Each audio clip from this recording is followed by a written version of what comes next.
If sense is to be made of the tragedies that are aviation disasters, it is in the lessons that can be learned to prevent future incidents.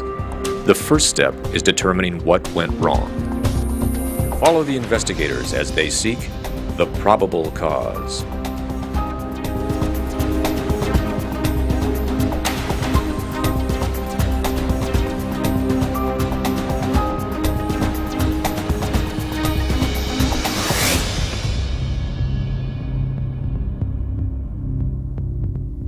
Without a doubt, commercial flying is the safest mode of transportation. But what happens when something goes wrong? We are at once fascinated by and fearful of what happened and why. The crash itself, front page news. But what about the investigation? And that's what this is all about. The accident investigators. Their search for what happened and why is both painstaking and precise. They have to deal with a lot of factors: weather, design flaws, or mechanical failure. But we're also going to look at the most perplexing of all, the human factor. Spain's Canary Islands are located off the coast of North Africa, 250 nautical miles out in the Atlantic. With its beautiful beaches and fine resorts, the Canaries are a year-round tourist destination. Las Palmas, on the main island of Gran Canaria, is home to the region's principal airport. Sunday is a busy day for travelers to and from the islands, and for those in transit to other destinations. On Sunday, March 27, 1977, Pan Am Flight 1736 was heading to Las Palmas with 234 passengers. They were coming to meet the Golden Odyssey, bound for a Mediterranean cruise.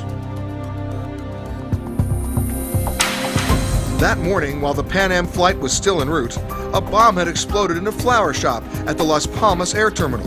It had been planted by a group of radical separatists. After the blast, authorities immediately closed the airport. All incoming flights were diverted to the smaller airfield on Tenerife Island, approximately 50 miles to the northwest.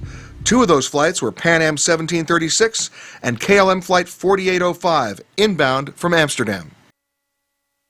The small airport of Tenerife perches atop a high plateau. It had no ground radar. Given its elevation, low clouds often roll through, enveloping the tarmac in thick, fog-like conditions. Fast-changing weather blowing in off the sea can quickly turn Tenerife's overcast into a driving rain. It was early afternoon, and the clouds thickened. Visibility dropped. Planes diverted from Las Palmas were now stacked on the ramps and taxiways, pushing Tenerife's limited capacity to the utmost. And aircraft waiting for clearance were forced to delay. In fact, both KLM and Pan Am waited for hours.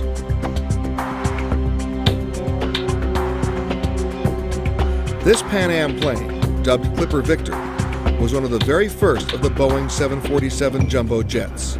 Two veteran pilots were at the controls. And the KLM 747, christened the Flying Dutchman, was piloted by Jacob Van Zanten. Van Zanten was one of KLM's senior and most trusted pilots. In fact, he was so well respected that he was regularly featured in KLM's advertising. He flew KLM's first 747 and had trained most of the 747 pilots in the KLM fleet, including his own first officer on Flight 4805. Van Zanten decided to take advantage of the delay and refuel his plane at Tenerife instead of waiting to refuel at Las Palmas before returning to Amsterdam.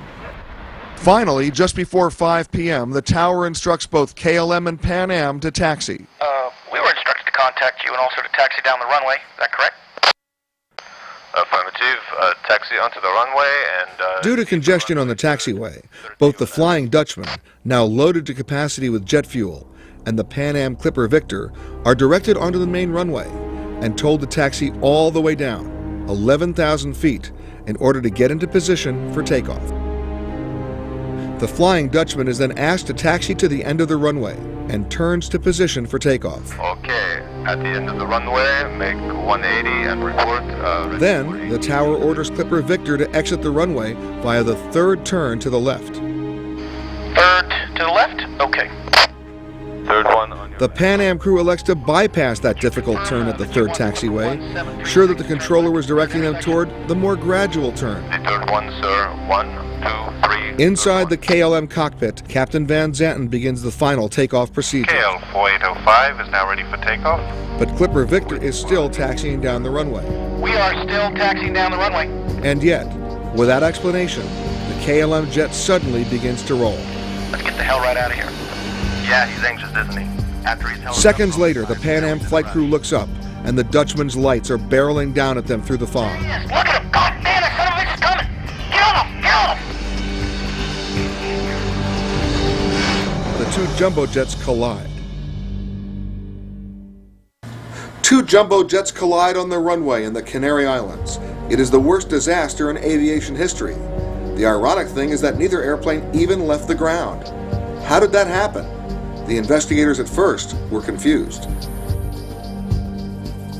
The Pan Am crew had desperately tried to get off the runway, but it was too late. The Dutchman was rolling down the runway too fast to stop and too slow to get airborne. Van Zanten tried to lift off, but his tail dug a 6-foot trench into the tarmac. He never really got the jumbo jet into the air. As the Clipper swerved left, the KLM plane smashed across the fuselage, midship, shearing off the top of the plane, igniting a fire in the Pan Am first class lounge.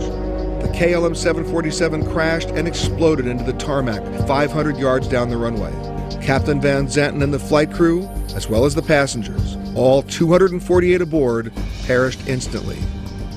On the flight deck of the Pan Am jet, Captain Victor Grubbs had reached up to pull the fire handle, but there was nothing there. The top of the plane had been sheared right off.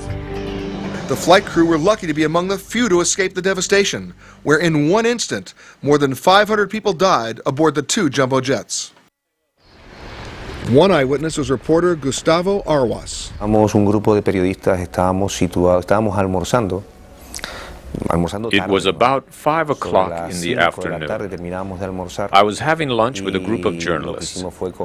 Someone called with the news about the crash. At first, I thought it was a joke. Then I looked out of the window and saw a column of smoke rising up. Manuel Fandinho was also there that day. Entonces sentimos un ruido. We heard the noise and saw the smoke. I grabbed my camera and I jumped on the back of someone's motorbike. We went up to one of the hills nearby and I started taking photographs. But then I rushed down to try to help and to save people. Me subí arriba, yo vitnaba un poquito, empecé a sacar fotografías, bueno. Y a salvar la gente. Within moments of the disaster, phones started ringing. At Pan Am headquarters in New York, at the KLM offices in Holland, at the U.S. National Transportation Safety Board in Washington, D.C., in Spain, and in newsrooms around the world.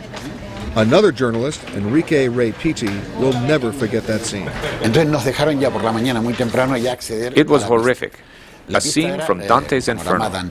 There were shoes, suitcases scattered everywhere. There was an engine here, a piece of fuselage there, and the stench was horrific. But what exactly had happened? No one knew. Among the first to be notified was Dutch investigator Bruno Clara. Two 747s hitting each other. The first rumor was maybe, I guess, one landed on top of the other one. That was one of the rumors I heard. I can hardly believe that. Your mind is racing through all the possibilities. What could have happened? What is going on over there? Clara and his team boarded an empty 747 at Schiphol Airport near Amsterdam. 4.5 hours later, they were in Las Palmas. But they still had to find a way to get to Tenerife. Oh, that was an awful thing. They rented an old helicopter, and I don't like helicopters. You could hardly see, but certain areas were lighted with people clearing bodies and all that sort of things. That's your first impression. It's not a nice one. Investigators from the National Transportation Safety Board soon joined Clara and others to form an international go team. The investigators had to wait while the victims' bodies were recovered and moved to a makeshift morgue in an empty hangar.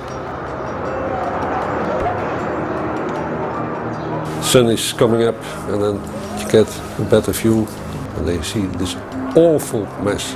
The total dead? 583. You see the engines all over the place.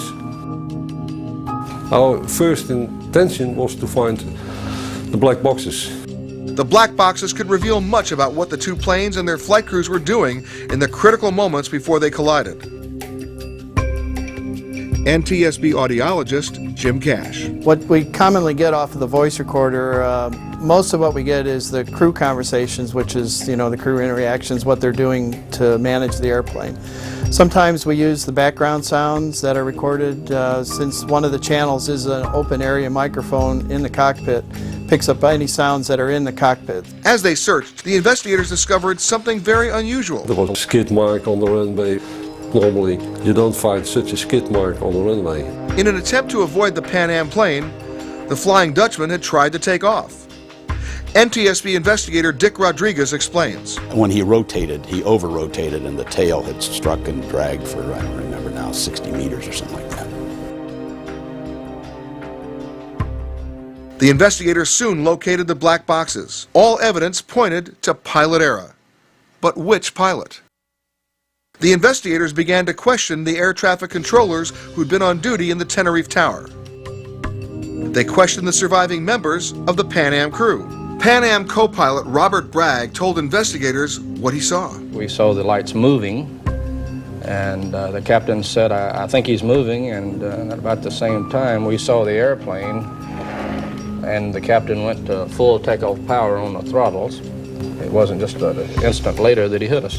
But without the in-flight recorders for comparison, none of this testimony could be verified. With the black boxes in hand, Bruno Clara accompanied the NTSB team back to Washington. They went to work in what were the NTSB's state-of-the-art laboratories, trying to extract the truth of what had happened from the flight data recorders and the cockpit voice recorders. Okay. I've been in Washington for about 4 weeks, listening to the tapes, looking at all the graphs coming from the flight data recorder. The big question on everyone's mind was how could such an experienced senior pilot like Van Zanten, flying for an airline with such a superb safety record, commence his takeoff without the proper clearance? Slowly, the investigators pieced together the events that led to the disaster. NTSB investigator Dick Rodriguez explains. They were using what they call back taxi. You taxi out onto the runway, go down to the end, and then turn around for takeoff. At the same time that they were turning around, Pan Am was cleared down the runway to exit on one of the angular taxiways and then continue to the end of the runway on a taxiway. With the Pan Am 747 following from behind, the KLM airliner reached the end of the runway and began its 180-degree turn. We were instructed to contact you and also to taxi down the runway. Is that correct? Affirmative. Taxi. The tower instructed the Pan Am 747 to turn off the runway and onto a taxiway, but there was some confusion. How many taxiway did you pass? To clear the active runway was not the best solution for a 747. Because a turn like this, and the next one was a turn like this, which is much more easy for a big 747. Pan Am had not yet reached the taxiway when KLM was given their airway clearance. KL 4805 is now ready for takeoff. We're waiting for our ATC clearance. KL 4805, you are clear to the pop-up beacon. Climb to and maintain flight level 9. Captain Van Zanten, piloting KLM 4805, assumed he had been cleared for takeoff and began to roll. Until intercepting the 325. We're now at takeoff. Within the crew itself, there was a question by the flight engineer, is he clear of the runway? When you hear Pan Am calling, We are still taxiing down the runway. we are still on the runway. Why did the KLM start its takeoff roll? And then you hear the KLM tape. Okay. And then 2 seconds nothing, and then the squeal starts. Transmissions between the three parties, the tower and the two 747s, the transmission about being on the runway was interrupted or tramped on, so you got a squeal, and the KLM crew did not fully understand it. And after, of course, if you listen 150 times to that same fragment, then you can hear in the squeal, okay, stand by for takeoff. The first time, nobody of us noticed it. And after listening again, we said, well, if you really know what you should hear, then very faint, you can hear it. And the captain did not respond to that. They simply continued the takeoff and collided about midfield. Van Zetten's posthumous reputation was on the line. He was a senior pilot and an 18-year veteran. But as the man who trained most of KLM 747 crews, Van Zetten had been spending more hours in flight simulators than in actual airplane cockpits. The investigators also suspected that Van Zetten hurried his takeoff in order to meet KLM's strict limits on the maximum amount of time a crew could be on duty. No way. He slowed it down. The investigators could not find any evidence on the tape that Van Zetten was rushing. They then turned their attention to the control tower at Tenerife. After listening to the tapes, some investigators suggested that the tower personnel weren't paying enough attention to what was going on out on the runway. There was even a report that the Tenerife airport director had screamed that two men in the tower were more interested in a local soccer match than their overcrowded airstrip. There were even some eyewitness reports that a portable radio was dropped out of the tower in an attempt to hide evidence of that broadcast. And one of the guys on the airport confirmed that the guys were listening to this football match, but we could not find them at that time. The investigators also found that two other factors had contributed to the disaster: limited visibility and a failure of the runway light system. KLM asked the tower to turn on the runway lights, or the centerline lights, so they could count them and get the exact visibility out at takeoff and make sure they had their minimums.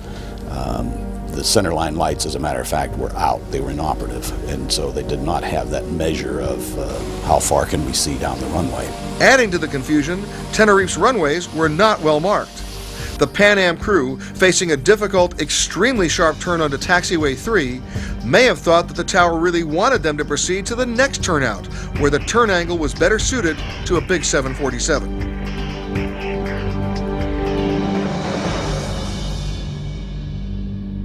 The other culprit may well have been simple misunderstanding. By custom, English is the accepted common language for worldwide aviation. But with air traffic controllers and pilots trying to communicate in non-native languages, miscommunication is always a possibility. Add the thick accents of non-English speakers, and the level of possible confusion soars. Clear for takeoff. When he established they were ready for takeoff, he said, okay. There was a pause and then stand by for takeoff. And the point I would make is that both the KLM crew and the tower controller were using second language of English to make the clearance. There was yet another factor contributing to the disaster: ambiguous terminology. That was one of those things we were not sure. Some investigators thought he said, "We are at takeoff." Others thought he said, "We are taking off." I mean, we could not get one single opinion on what was said. Bad weather, poor visibility, a crowded airfield, distracted air controllers, ambiguous terminology, and miscommunication all conspired to lead seasoned, experienced pilots into making fatal errors. As the investigation ended, the only significant question that remained was, what can we do so that the tragedies like this one would never happen again? Here's what has happened since Tenerife. Dutch investigator Henk Voleswinkel explains how it should work, with simple and precise terminology. When you were ready for takeoff, you said, "We are ready for takeoff." And they changed that. Nowadays, when you are clear of runway, you report runway vacated. And when you are ready for takeoff, you say, "We are ready for departure." Even if the speaker has a very thick accent, the difference between saying runway vacated and ready for departure is easily discernible. In addition, there's now a distinct time interval between transmissions of an airways clearance, which tells the crew the route it will be flying, and a takeoff clearance, which signals the crew to begin rolling for takeoff. Major airports in the United States began using ground-sweeping radar designed to penetrate the haze that obscured so many runways. There's even the search for an affordable anti-misting fuel. Consider these tests of the effects of escaping fuel during a controlled scientific accident. In this situation, a fine mist is formed, and when mixed with the rushing air of the moving plane, it turns it into an explosive bomb. After Tenerife, these changes began to go into effect around the world, but not in the United States. 13 years later, after a similar collision between two planes on a foggy runway in Detroit, the necessary changes were finally instituted. Former NTSB investigator David Kelly.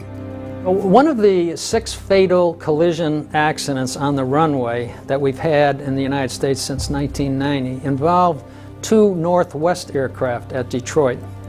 The weather was restricted visibility, and one of the flight crews got disoriented and inadvertently encroached out on the runway while the other Northwest aircraft had been cleared for takeoff.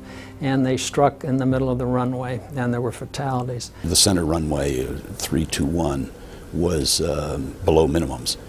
Although the captain started to stop and call the tower for help 2 or 3 times, the first officer in each case would encourage, oh, I see where we are, oh, here's Oscar 4, or whatever they were looking for. They got out there and saw the runway lights, the white lights that indicate you're on a runway.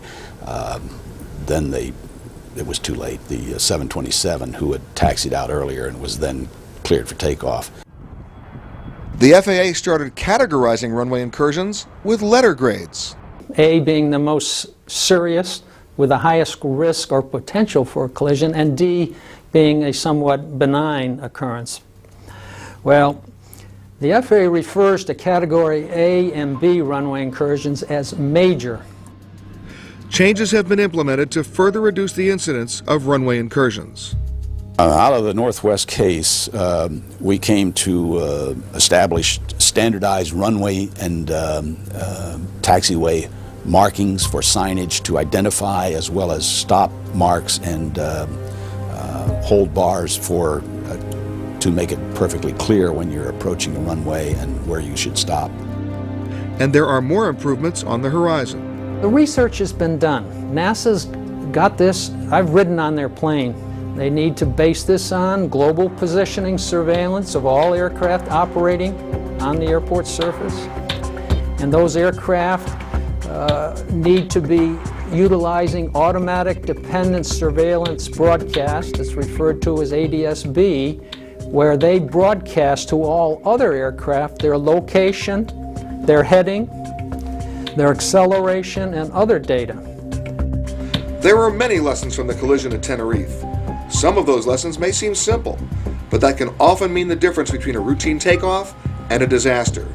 And though these lessons were learned at a terrible cost, it led to changes that have greatly reduced the risk of such a catastrophe ever happening again. It stands to reason that large cities tend to have more traffic, both automobile and aircraft. But as that air traffic increases, so does the margin for human error. Southern California has nearly ideal flying weather year-round. It is also known for having the highest concentration of general aviation aircraft in the world. It was 9:01 a.m. on September 25, 1978. The skies were busy over San Diego's Lindbergh Field.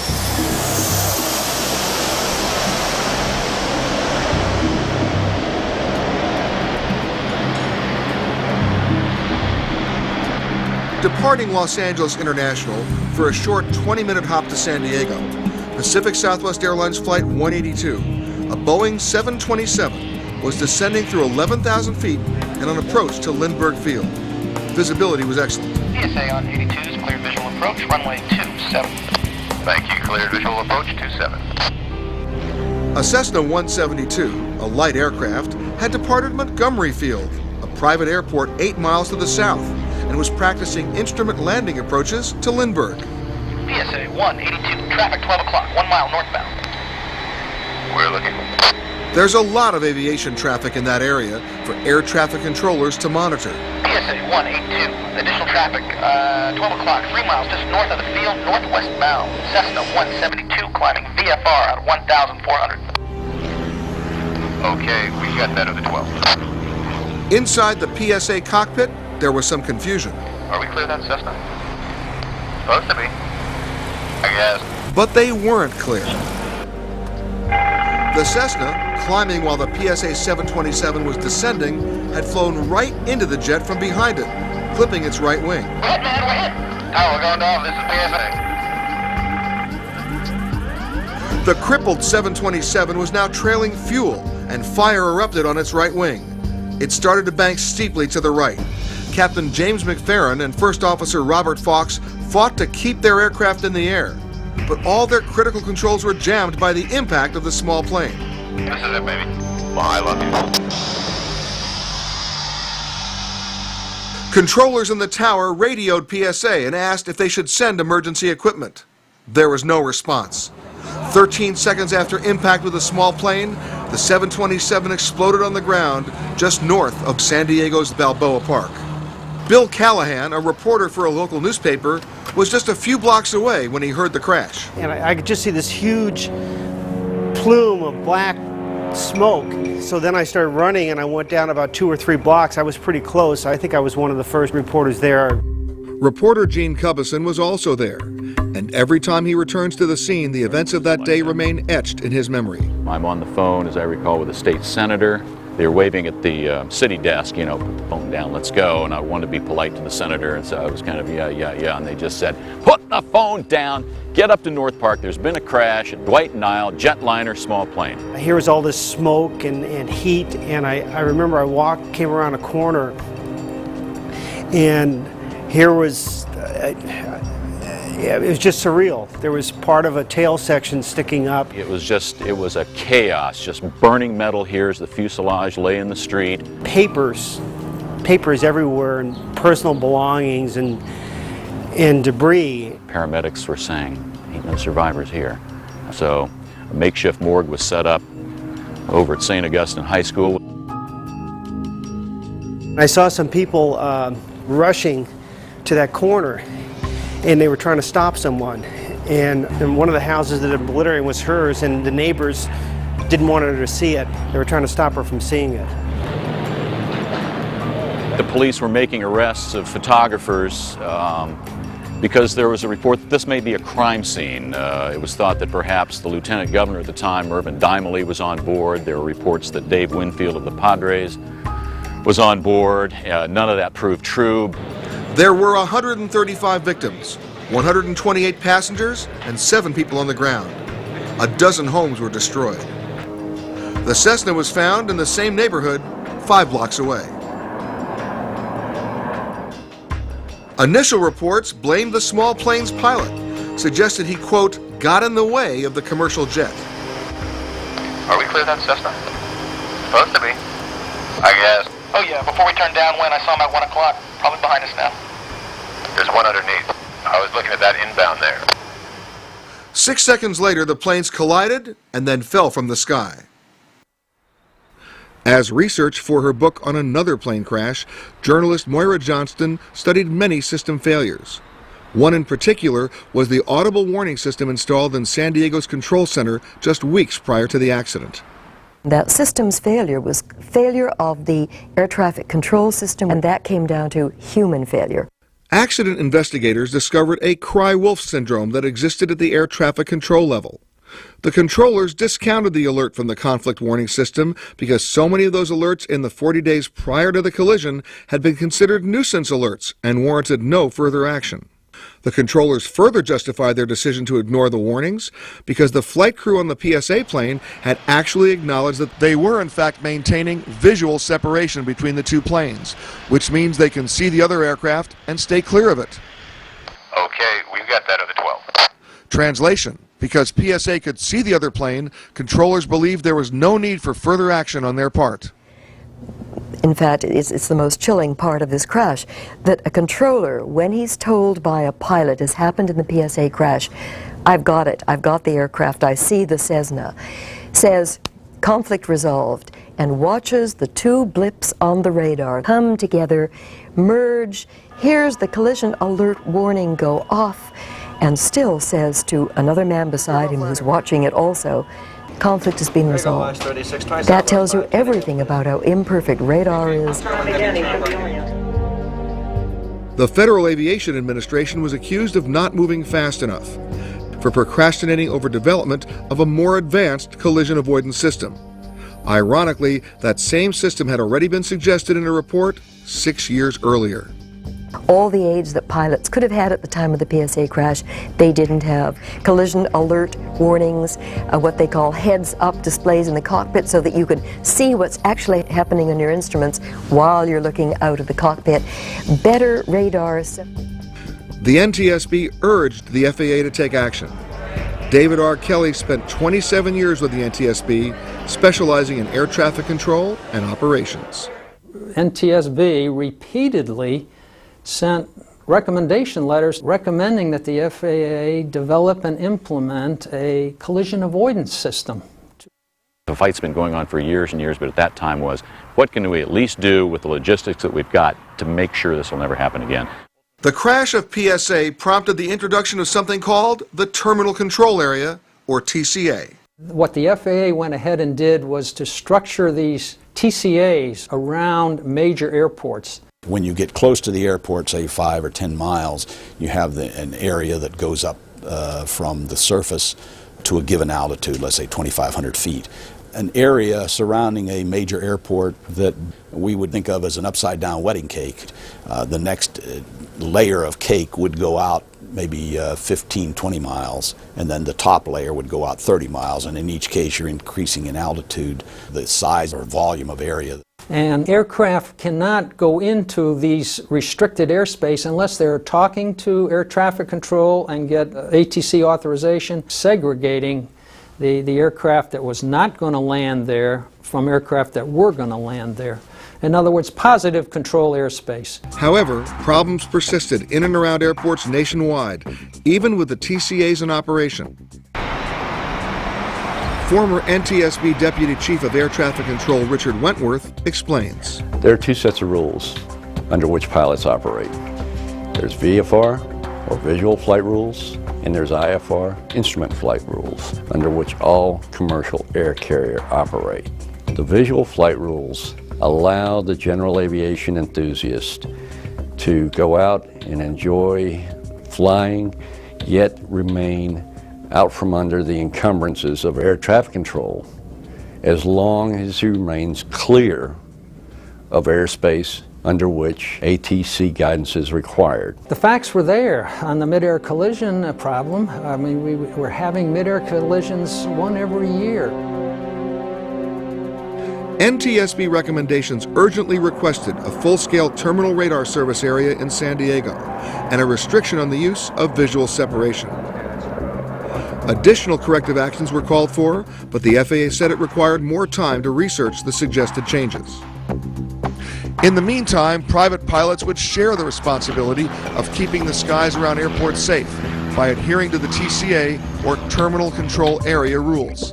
These rules state that only authorized aircraft communicating with air traffic control are allowed in the TCA. But that means all pilots must know where the boundaries are. What if someone makes a mistake? Despite the safety recommendations following the San Diego tragedy, a very similar accident occurred about 7 years later. And again, it was over the skies of Southern California. The rules restricting air traffic in the Terminal Control Area, or TCA, were designed to prevent such accidents from happening. But air safety rules only work when everyone obeys them. Aeroméxico Flight 498 was on final approach into Los Angeles International Airport with 58 passengers and 6 crew on August 31st, 1986. At the same time, a privately owned Piper Archer carrying a family of 3 had departed Torrance Municipal Airport bound for the mountain community of Big Bear. Directly in his path was the Terminal Control Area, the TCA, of Los Angeles International Airport. The DC-9 was proceeding normally to Los Angeles International. He was descending from 9,000 to 6,000 feet. They collided at about 6,500 feet. The Piper hit the vertical stabilizer and left horizontal stabilizer of the DC-9 and took it right off. With the tail of the airplane virtually sheared off, Aeroméxico inverted and crashed nose first into the residential community of Cerritos, California. Upon impact, it demolished 5 homes and killed 15 residents on the ground. As that Piper hit him, the horizontal stabilizer of the DC-9 took the top off of the Cherokee and killed those 3 people. By coincidence, a Grumman American aircraft climbed into the TCA thinking he had been cleared into the TCA, but he was looking for flight radar coverage and he had not been cleared in to that area. That distracted the controller who was handling Aeroméxico from paying attention to Aeroméxico. When the controller turned his attention back to his other traffic, the Piper and Aeroméxico planes had disappeared from his screen. There was no evasive action taken based on the collision angles. The fact of it is, general piloting says if you're in visual conditions, you will conduct a normal scan from left to right. Well, the Cherokee was low and to his left. We did a great deal of study about how conspicuous the targets were to each other, the DC-9 and the PA-28, using binocular camera for the human eye detection. And using the radar data, we could plot the relative positions of the aircraft one to the other.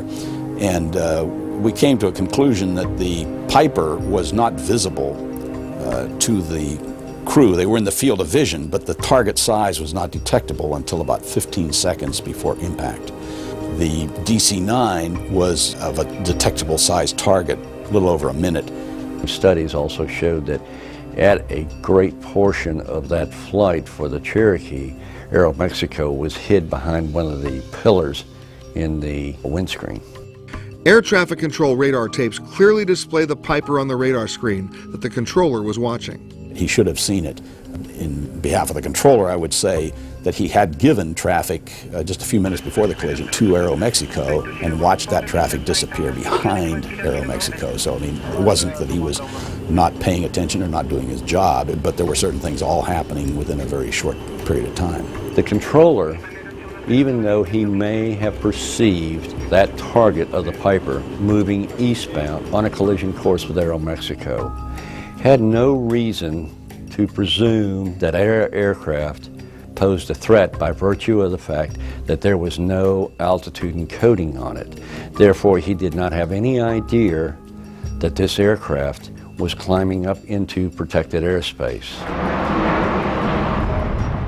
Many airlines were already using an advanced form of radar, the Mode C transponder. It displays the plane's altitude on an air traffic controller's radar screen. But this was not being used in any of the three aircraft over Cerritos. Mode C Intruder is a radar program designed to tell the controller that there is an aircraft out there that may present a potential conflict for the aircraft that he is indeed working.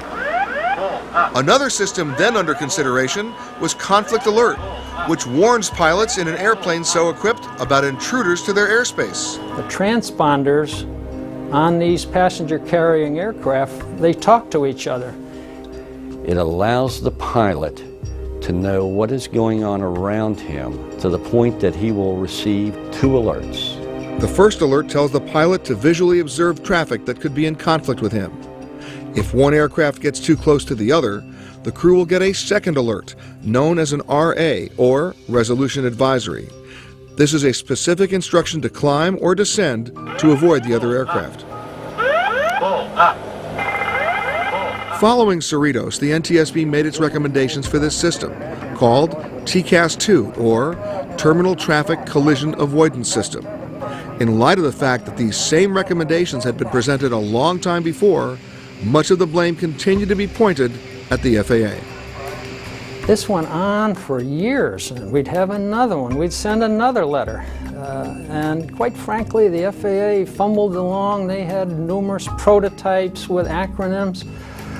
And the FAA was not aggressive in pursuing a solution to the problem. Finally, the Congress became so frustrated with the FAA, they mandated to the FAA that they implement TCAS-2. It took 20 years of studies, procrastination, endless recommendations, and yes, the fatal collision above Cerritos before a TCAS-2 system was finally adopted. Guess what? The results are startling. There hasn't been a mid-air collision involving air carrier aircraft in the United States since 1986, and that was at Cerritos, California. Once again, a problem was identified, and through the use of new technology, the airline industry has greatly reduced the risks associated with the human factor. Commercial airplanes are among the most durable and dependable machines man has ever built. But like any machine, operating conditions, as well as the operator itself, will determine how well that machine performs, if it performs at all. The day was November 15th, 1987. Snow, gusty winds, and icy conditions hit Denver's Stapleton Airport in Colorado. Robert Link boarded a jet in Newark, New Jersey early that morning en route to a vacation in Idaho. He had to change planes in Denver, where he then became a passenger on Continental Airlines Flight 1713, a DC-9 bound for Boise. When we arrived at Denver, we were in the middle of a major snowstorm. Planes were already backed up at Stapleton by the time Link got there. Now it's really snowing. Now I have flown in snow before, and this should not be an insurmountable object. One of the great safety concerns in freezing weather is wing contamination, such as a thin layer of ice. We were one of the first planes to be de-iced. We watched the de-icing compound come down, covered the whole plane, and I guess removed the ice. Robert Benson was the investigator in charge for the National Transportation Safety Board. We learned within the last few decades that a very small amount of ice on a wing surface can greatly affect the lift capability of the wings and the flyability of the aircraft. The ramp was very crowded that day because the snow had been backing up flights as the day progressed. In fact, controllers on the ground at Denver were unaware that Flight 1713 had even taxied from its gate. And Denver Tower, the number 1 Continental there at the runway 1713. Roger, I have a Continental 594. Would that be anybody? They lost us, the tower did, in traffic. I don't even know if they knew we were there. 1713, are you at MD-80? Negative, sir, DC-9. The tower for a few moments actually lost the location of the airplane, and in this long line of airplanes waiting to take off, the flight crew, for reasons, well, they will never know, never got out of line to go back to get de-iced again. The man I was sitting next to said, you know, it looks like we have as much snow and ice on the wings as when we started. I made a comment to him. I said, I'm sure it's okay. I don't think these pilots want to kill themselves. 1713, runway 35 left, clear for takeoff. We were in the air, I think, about 5 seconds. And at that point, the plane started to buck. Think of a roller coaster, of a plane doing this. Well, the moment that started, I don't know how many passengers started to scream on that airplane. Then came the first report of trouble. Tower, somebody just crashed on 35 left, big fireball. The plane slammed back into runway 35. We saw a big fireball on 35 left. We came over too far to the port side, snapped off a wing, and turned upside down. 28 people on board Continental 1713 died. 54 other passengers, like Bob Link, were injured, 12 of them in critical condition. The crash site was closed until the NTSB arrived to begin its investigation into the worst disaster in the history of the Denver airport. We always suspect mechanical objects, of course. They're never perfect.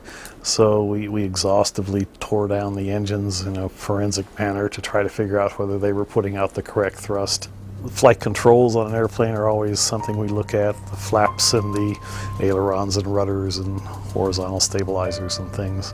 So these are all things that we eliminate piece by piece by piece until we come up with a final conclusion.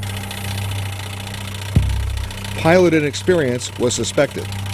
33 hours in one seat and 36 hours in the other seat is very little time, and that was one of the things this accident investigation brought out, was that to pair two people together in a complicated airplane with that little amount of experience is not a good idea. We thought it was just a completely botched takeoff on the part of the first officer without any extenuating factors, and it turns out there were. So it's yet another lesson never to jump to conclusions in this game. You have to eliminate everything, and then whatever's left is probably what happened. Added to the inexperience of the pilots, ice contamination on the wing was indeed one of the probable causes of the accident. The phenomenon of ice accretion on a wing is well known. There were many test flights that have been done in the past before this accident. We tapped into a lot of that data.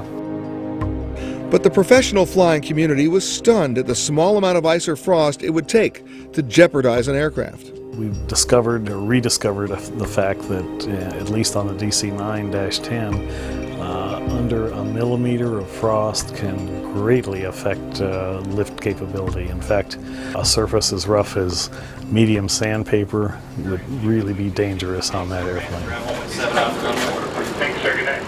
In 1987, the DC-9 was not equipped with any automatic or mechanical way for the pilots to determine how much ice was actually on the wings. So what happened when 1713 attempted to take off? He rotated the aircraft. In other words, he brought the nose up a little quicker than was probably prudent, which would have been perfectly okay in a normal weather situation. But with this ice buildup on the wings, that caused the lift to degrade very quickly, so quickly that the captain couldn't take control and recover from the situation. The aircraft stalled about 50 feet into the air, with not enough room underneath it to recover. So what did the NTSB recommend? That every plane be fitted with wing contamination detection devices? The board actually thought that a better way would be to attack the time an aircraft is on the ground without being de-iced. In 1987, when the crash occurred, the maximum allowable time between de-icing was supposed to be 20 minutes. The accident aircraft actually spent 29 minutes on the ground before the takeoff was attempted. And during that time, a thin layer of frost or ice did build up on the wings. The NTSB determined that the probable cause of the crash of Continental 1713 was upper wing surface contamination due to improper de-icing due to the plane's delay in departure, and over-rotation of the aircraft during takeoff. When those two things combined, disaster. And in the end, we recommended that flight crew members of lesser experience never be paired together. Would that have saved the day if one person was more experienced than the other one? Who knows? But we know that two inexperienced people flying an airplane is never a good idea. I don't even think about it anymore except when I have to buy an airplane ticket. And right now I have an airplane ticket in my pocket and I'm just looking forward to a good fishing trip. I'm not even thinking about the flying part. I have to remember, this is a good point, I suppose. It's still the safest way of transportation. In each of the accidents we've looked at, human fallibility played a very big part. To reduce the chances of those accidents happening again, new technologies and procedures were put in place. Technologies and procedures designed to minimize the human factor.